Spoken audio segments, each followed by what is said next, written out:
جس گھر میں میت ہو جائے تو اس گھر پہ کھانا بنانا، چولہا جلانا کیسا ہے؟ مانیت تو اسلام میں منع ہے۔ تو میرے بھائی یہ بنائی ہوئی باتیں ہیں، جس طرح بہت سی باتیں مشہور ہو جاتی ہیں، اسی طرح یہ بھی ایک بات مشہور ہے کہ بھائی جس گھر میں میت ہو جائے گی اس میں 3 دن کھانا نہیں پکے گا، 7 دن کھانا نہیں پکے گا، نہ چولہا جلے گا۔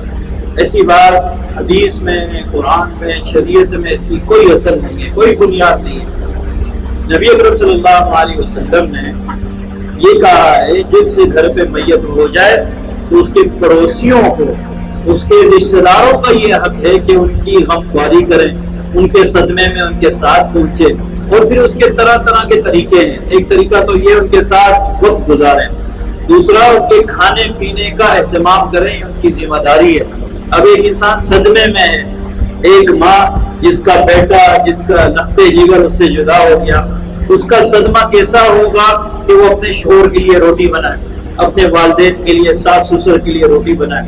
تو اس میں رشتہ داروں کا حق یہ ہوتا ہے کہ کھانے کے ٹائم ان کے کھانے کا انتظام کریں۔ اگر کھانا بنانا چاہے، ہمت والی خاتون ہے، ہمت والا گھرانہ ہے، اگر چولہا جلا کر چائے بنائیں، کھانا بنائیں، اپنے بچوں کے لیے بنا سکتے ہیں، کوئی حرام نہیں ہے، کوئی منع نہیں ہے کہ میت کے گھر میں آگ جلے گی، چولہے سے کھانا بنے گا تو وہ حرام ہو جائے گا، ایسی کوئی بات نہیں۔